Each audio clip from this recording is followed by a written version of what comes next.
this way we can give a full general context of what protein is and dispel any misinformation that one may hear, because somebody may hear, oh, too much protein gets stored into fat, and that's not necessarily true. Welcome to the Success Fitness Podcast. I am your host, Christian Evans. This podcast is for women and men over 30 who wants to achieve success in their fitness journey. And I'm going to help you do just that. But first, I have to ask you, do you know what protein is and why it's so important? If no, then I'm going to answer that question for you in today's podcast. But first, a word from our sponsors. Are you looking for a personal trainer that will focus on you to help achieve success in your fitness journey? If yes, please book your in-person or Zoom one-on-one personal training sessions with me, Christian Evans, at christiansweightsuccess.net. Thank you for tuning in to today's podcast. We're going to get right into it and answer the question of what is protein and why is it so important? I came across this article titled Essential Guide to Protein from myfitnesspal.com, and I'm going to have this article in the description or show notes so you can reference it yourself. So going right into the answer of what is protein. Protein is necessary for many things. Whether you want to lose weight, gain muscle, recover from a tough workout, feel more satiated at mealtime, or simply maintain good health, it's important to get adequate amounts of healthy protein. Now, the reason why I'm doing this podcast is because I've been diving down this rabbit hole of why protein is important, what is it, and how is it beneficial to me and to you in the long term. I'm 41, I'll be 42 in December, and working out has to make sense, right, at this point in time, because time is so crucial. Everything has to make sense in anything that you do. And you want to make sure you are utilizing your time in that most optimal way you possibly can. And I came across this podcast from Dr. Gabrielle Lyons, and I've been following her podcast from this point on, or that point on when I heard it. And she was talking about the importance of protein and how it plays a vital role into your quality of life towards your end of life. I believe she's a doctor experienced in, I can't remember the proper name, but it's whatever it is towards dealing with more of the older generation as they age, and taking data and taking care of them first, and gathering data about the end of life and the quality of life that they have. And she came to this conclusion that, based off of her research and years of research, is that if they would have invested more into strength training and protein intake to take care of their muscles, then their quality of life would be better. It's not so much extending life. The quality of life would have been better. And that had stuck with me. That stuck with me. You know, as you get older, you start thinking about life, what it means, your legacy going forward, and how to operate your body in the most optimal way, right? So I've been going down this protein rabbit hole, gathering information, reading information, and there are more benefits into getting adequate amounts of protein, right? Everybody's different. And I'm going to go over how you can get more protein and how you can figure out how much protein you need anyway. But within this article, I'm going to continue to read here in a second, but I want to give you a general basis of the why. Why am I doing this? And I plan to, I guess I call it a series, right? Call it a series, and I'm going to explore more into protein and really bring information to you on the importance of it and some of the best sources to get it from. But within this research, of course, you're going to find information you agree with, information you may question, information that you may not agree with, and doing your due diligence and doing our due diligence of researching said information if it does contradict, right? And the reason why I say that is because it's so important. I know I got lost in doing that one time of finding one article and then just going with it like it's Bible, you know what I mean? But that is not the most mature way to go about getting your information or repeating information. So each one teach one. As I input and receive new information, I love to share it with you. So going back to the article.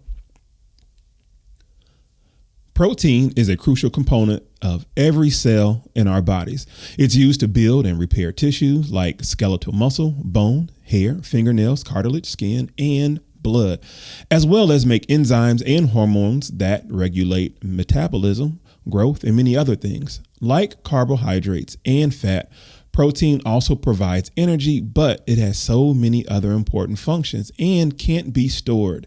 The body relies first on carbohydrates and fat for energy. So for you, if you do not know, is that the body's most preferred energy source is carbs, right? It is carbs, but carbs nowadays has gotten such a bad rap, but everything has to be taken into context, right? And maybe when I'm done with this series on protein and the importance of it, we can dive further down into the other macros, carbohydrates, and fat. So we're going back to the article. But just like carbs and fat, excess protein gets converted and stored as fat. Now, this is one part of the article that I do not agree with, because upon my research, this is not necessarily 100% true. And this is important when you are doing your research and listening. You have to ask in the context of, what is it that you mean? What is your definition of that? I've been doing that a lot more of, what is your definition of what you say something is, right? That way we are all on the same page, or I can understand what your interpretation of said definition is. And upon that information, I may agree with, I may not agree with. So let's dive deeper into this, because I want to make sure this gets very, very crystal clear.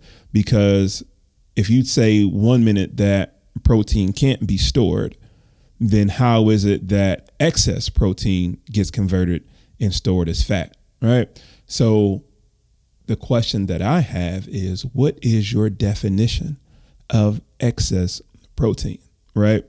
So in order to have excess protein, is that you have to go over your threshold. And then you have to ask yourself, what is one's threshold? What is one's individual threshold? Well, I have an answer for that. Is my new ebook, How Many Calories Should I Eat? It is a guide to find your daily caloric and macro intake. You will download this link. Click the link in my description, or click the link that I have in the description box or the show notes. And once you sign up, you will then be led to a website, and you will put in your information, height, weight, gender, your goals.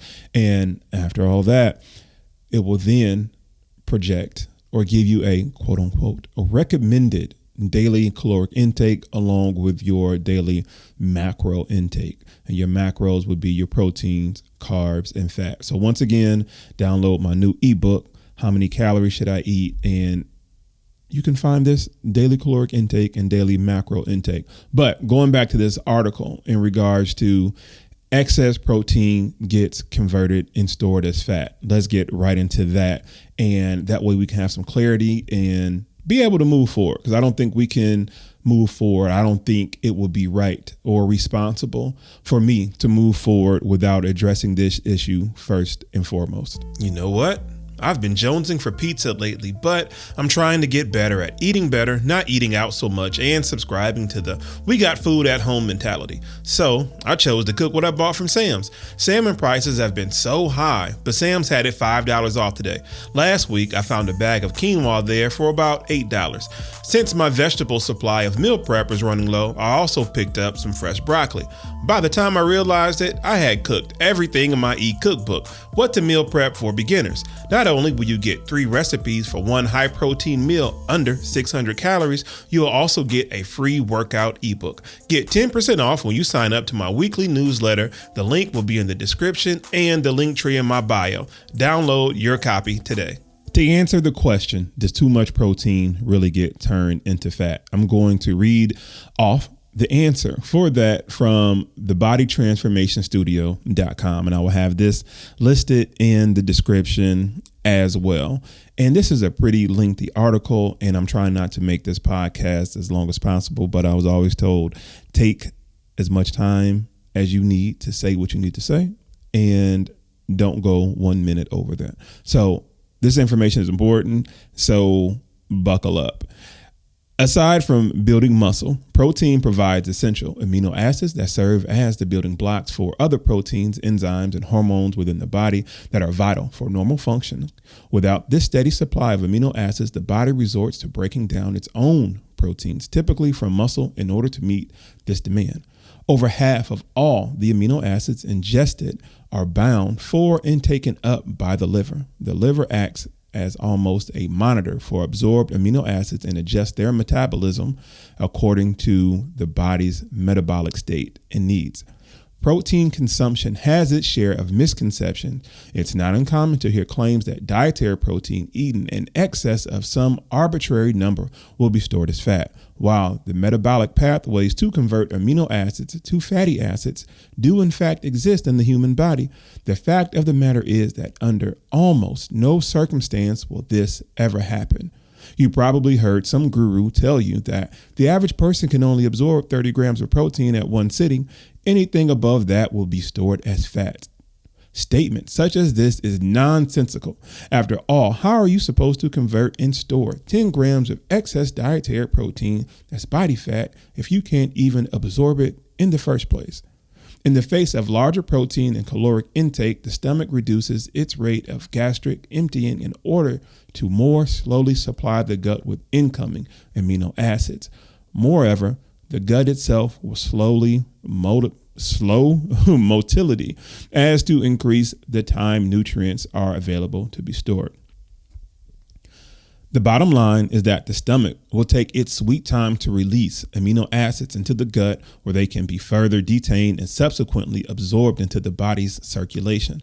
Without this tightly orchestrated process, we are as a species would have died off a long time ago. Having to consume intricately measured 30 grams protein meals multiple times per day in order to effectively derive the nutrients from our food just wouldn't have cut it. The statement that all excess protein will be stored as fat ignores recent evidence.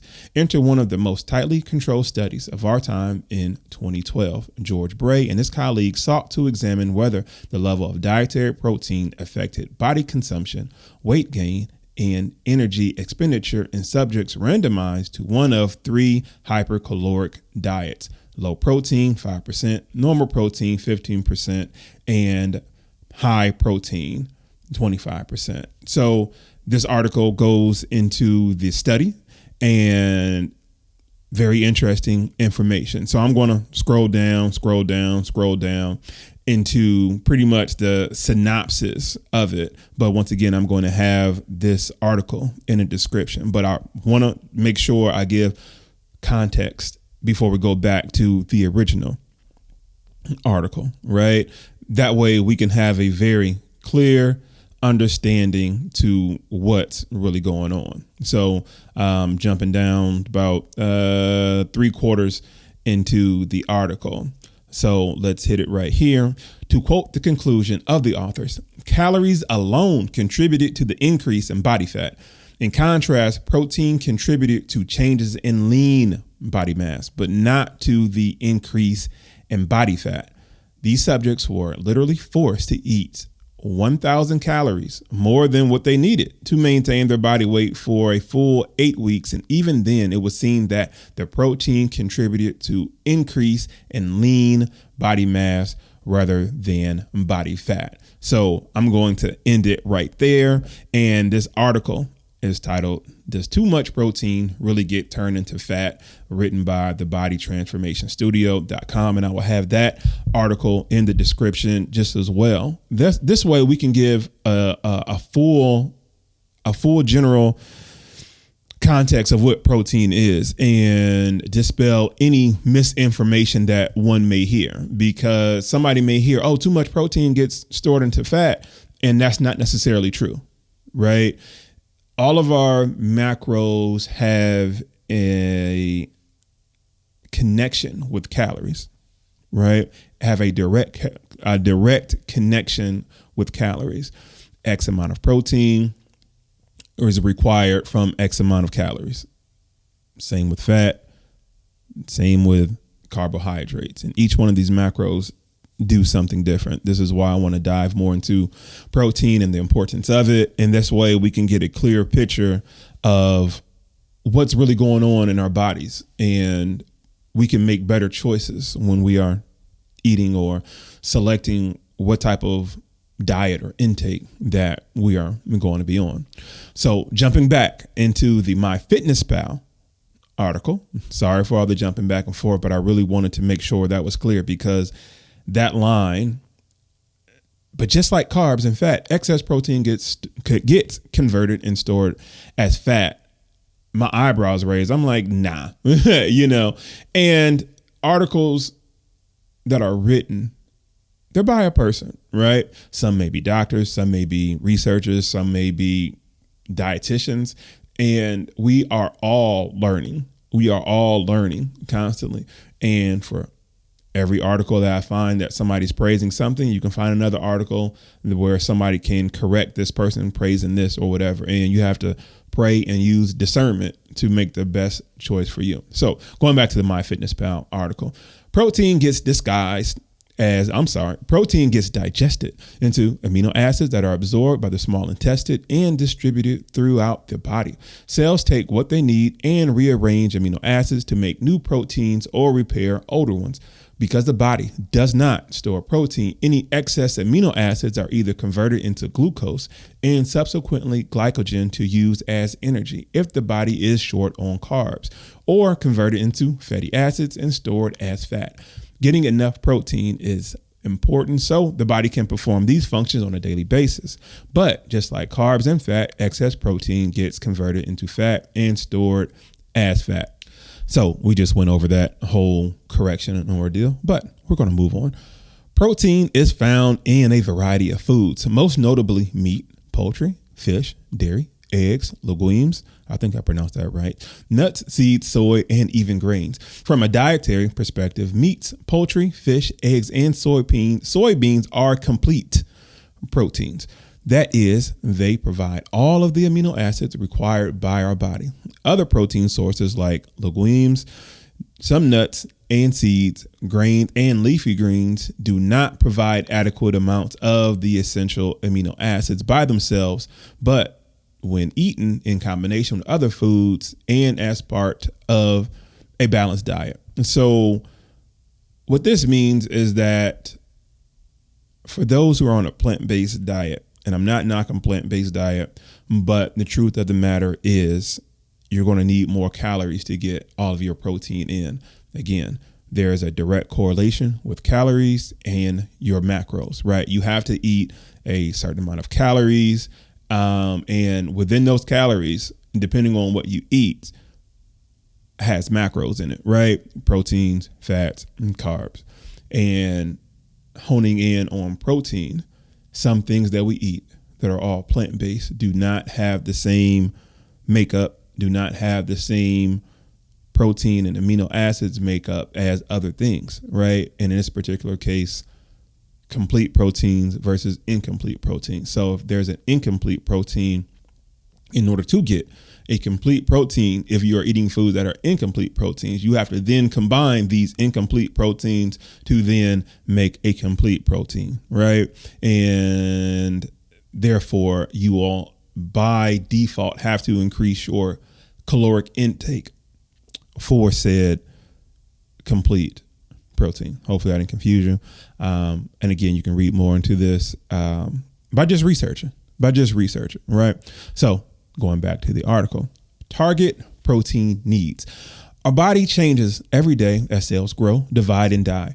These processes depend on protein to supply vital building blocks in our cells. Because of this, you need to eat enough protein to maintain lean muscle mass and support other important body functions. The recommended dietary allowance, or RDA, predicts how much protein you should eat on a daily basis to guard against lean muscle loss. The RDA for protein is 0.8 grams or kilograms of body weight, but this is a minimum for the average sedentary adult, aka the weekend warrior. MyFitnessPal calculates protein intake to be about 20% of your daily calories, which is likely more than enough to maintain muscle mass. And the article goes into a conversion, a pretty much handwritten conversion of protein per body weight and everything like that. So I'm not going to read all of that. So we're going to scroll down until where it says good sources of protein.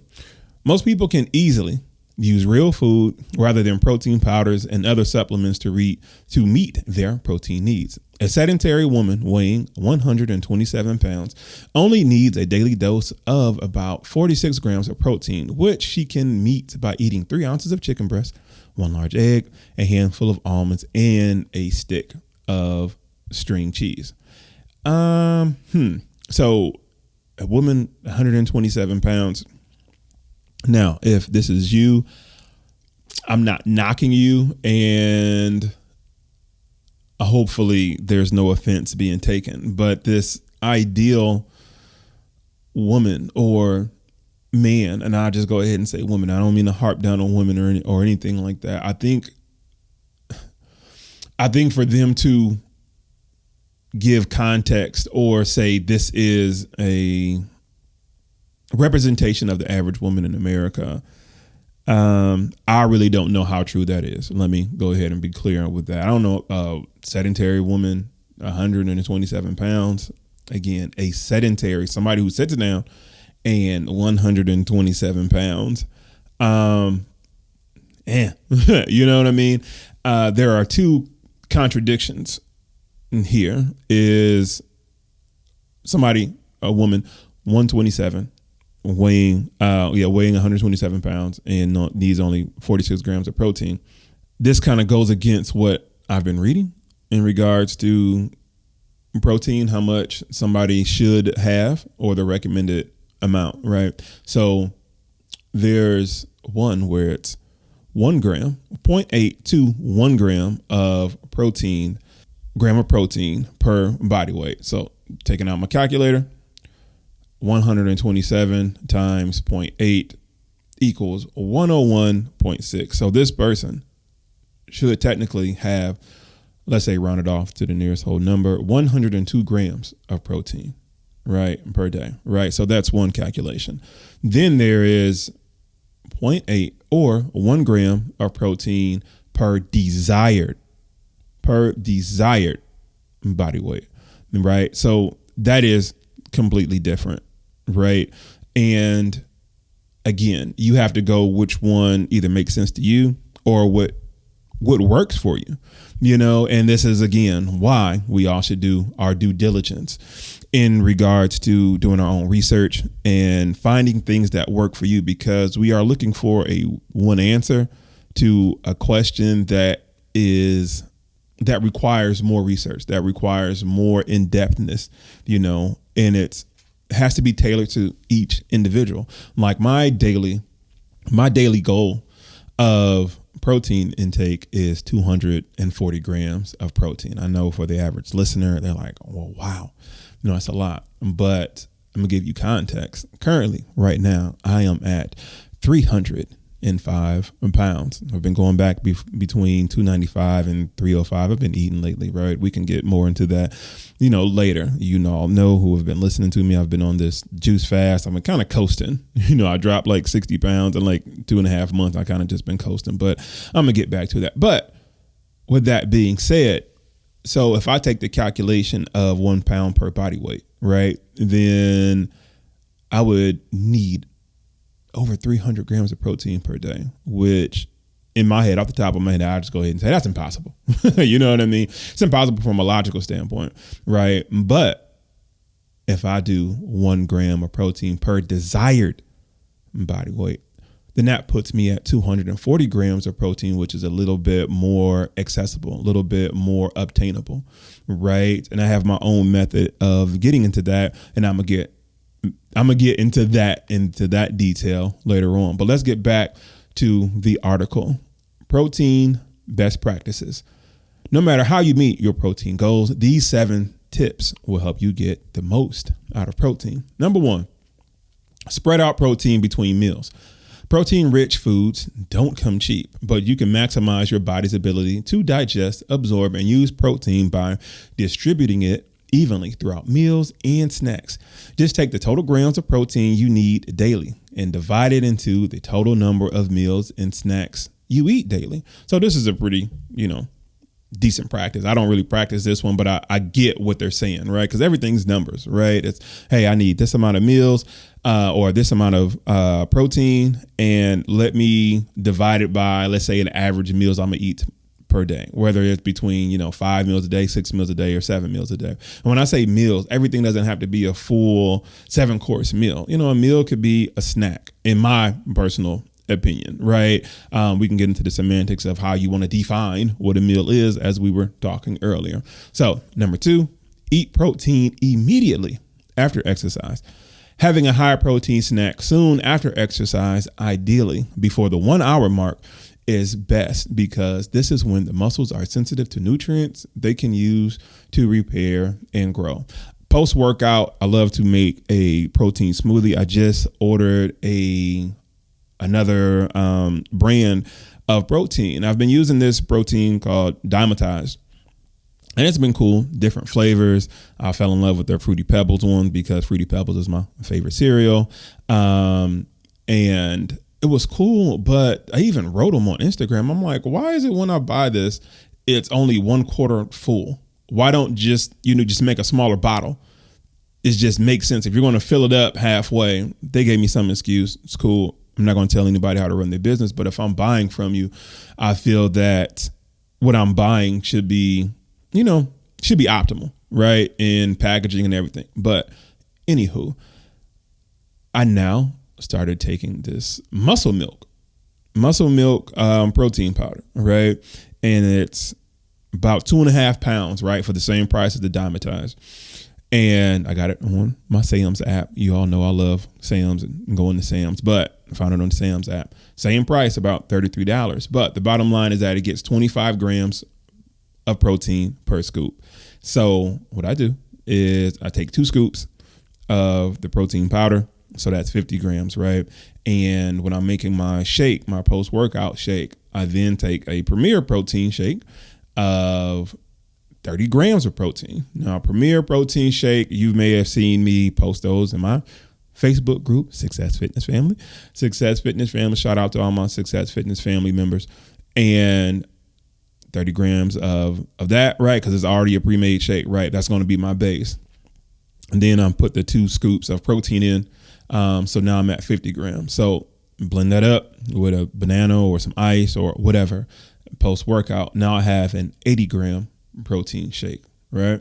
So the average person listening and like, oh, that's a lot in one sitting.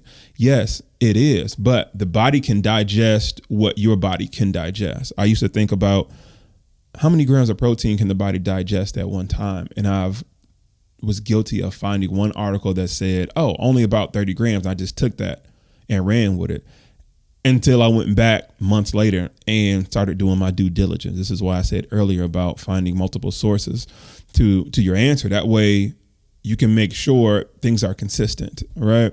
And when I found out that the body can absorb what the body can absorb, I'm like, okay, this will make more sense, because trying to get 30 grams of protein in throughout the whole day to try to get to my 240 gram protein goal is horrible, but I can get to my 240 goal a lot quicker and a lot easier with each one of my protein shakes being at least 80 grams of protein, right? 80 and 80 is 160.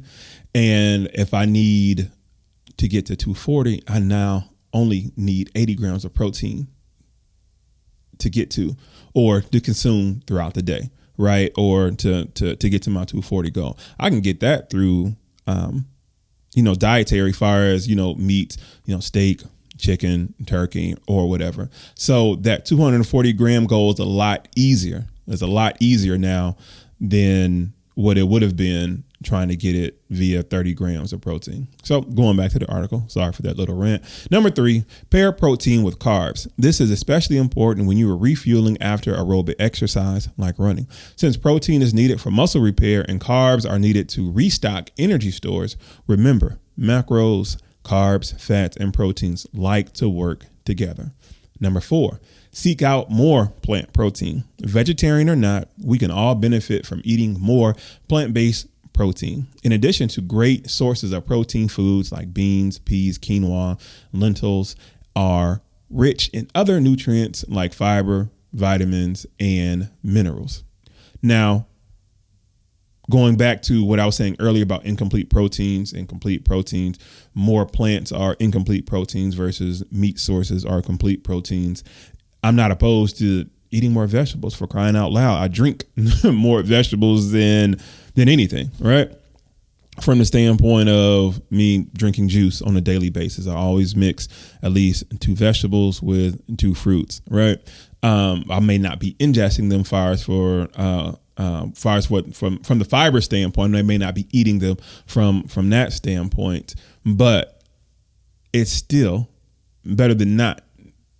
It's still better than not eating any vegetable, at all. We can't just eat what we want without any type of repercussion, right? So if you're going to just eat meat all day, your body's going to lock up. And so with that being said, make sure you increase your vegetable intake just as well, and do your research on what are the macros within that. Going back to the article. Number 5, choose lean cuts of meat. Meat eaters look for lean cuts of meat like pork and beef tenderloin. A general rule of thumb when shopping, cuts that have round, chuck, or loin in the name are usually lean. Some cuts may take a bit longer to prepare. Try marinating or braising, but if prepared right, they're equally as delicious as fattier cuts.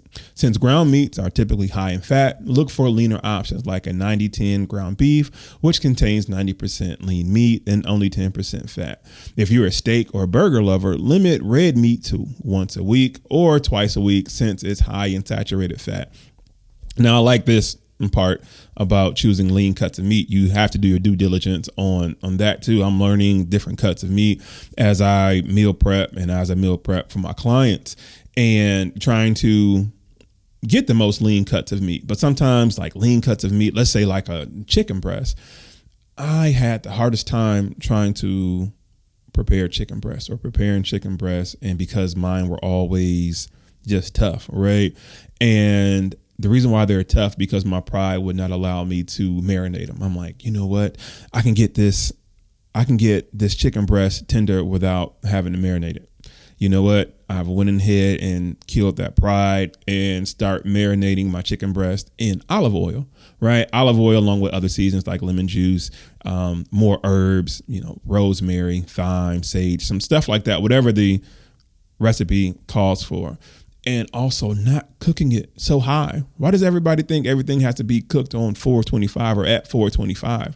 You can lower the oven temperature. That's what the numbers are for.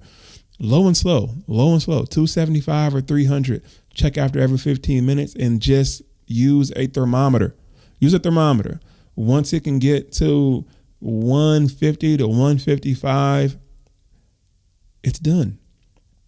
And an additional step to take is you don't have to serve it right then and there. My trick that I'm learning is to let the meat rest. I usually put it in a container and just set it aside and put the lid on the container and let it sit for about 10 minutes after, it's reached temperature, after you pull it out the oven after about, 15, 20 minutes, whatever you bake it on. Like I said, 275, 300. And side note, the air fryer always makes the meat tight. Doesn't make it tender. That's another side rant. But anyway, as long as you, somebody's cutting grass. as long as you temp it between, it's 150 to 155. You can Google that as a safe serving temperature. And then you put a lid on top of it and just let it sit. That moisture is going to continue to cook it but then all the moisture is going to set right back into it and it's perfect. Okay. Number 6, make smart poultry choices. Skin aside, poultry is generally lean, but beware when buying ground chicken or turkey. Unless it says 100% ground turkey breast or chicken breast on the package, the meat has likely been ground up with the skin and fat, which means that turkey burger may not be any healthier than one made from ground beef. Once again, just check your percentages, your 80-20 beef, 80-20 turkey, or whatever. If the meat that you buy is too lean, then I would suggest and I would recommend adding some olive oil.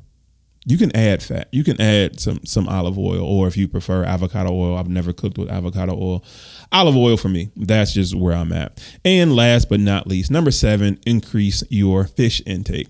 If you enjoy fish, aim to eat 3 to 4 ounces of it a week. Frozen fish or fresh fish can be a great source of protein. Some, like salmon, are rich in omega-3s, a healthy, unsaturated fat. And that concludes today's article of The Essential Guide to Protein. And hopefully, you got something out of it. And the question that is answered, hopefully I answered the question, what is protein and why is it so important? Why is it so important? And this is going to be part 1 of my series I'm going to do on the importance of protein. And next week, I'm going to do another podcast on protein. And to be 110% transparent, I was recording that podcast yesterday, and I'm like, you know what? I'm putting the carriage before the horse. Let's go with what is protein and why is it so important. And then next week, I'm going to dive more into the other aspects of protein. Next week, I'm going to read off the article, Are You Eating Enough Protein? But thank you for tuning in to the Success Fitness Podcast today. I know today was slightly longer podcast, but I wanted to make sure I brought you the adequate information, right? And I want us to all be successful in reaching our fitness goals. Everything does not have to be overnight. Things take time. Things take research. And when you are researching, you have to make sure what you are reading is right too. If you found any contradictions, just Google it. What does this mean? Hey, I read this before and that doesn't seem right. Take the time. More than likely you're listening to this on your phone or on your computer. But one thing's for sure, between those two devices, you have an internet browser, and within the internet browser, you can go in and type in google.com, and then that will pop up this search engine that is used throughout the world. And in that search engine, there's a search bar, and you can type in your questions, and you can then read the results of that. And then you can read multiple results. And if you have any questions, write them down, use your notepad or anything like that. That way you are more educated. That way you are more knowledgeable. That way you are more informed in making a decision for you. Do not let anybody, even me, try to sway you one way without providing you adequate information. Ask the right questions. Ask what the definition of said thing is, because it is 2023. Everybody has their own definitions of what things are, that what we thought were common, that what we thought were, let's say, all equal to, or, again, common sense. But this is the importance of asking a question. And if you found inspiration in today's podcast and would like to support, then sign up to my weekly newsletter, the Success Fitness Newsletter. You'll get access to my new ebook, How Many Calories Should I Eat? It's a guide with resources to find your daily caloric and macro intake to ensure success in reaching your fitness goal. You also get access to my private Facebook community, Success Fitness Family, and weekly emails to this podcast, so when it publishes every Sunday at 12 p.m. Central Standard Time. The link to sign up to the Success Fitness Newsletter will be in the description. Thank you for listening to the Success Fitness Podcast. And remember this, if it's not making you stronger, chant more weight, more weight, more weight. Peace out.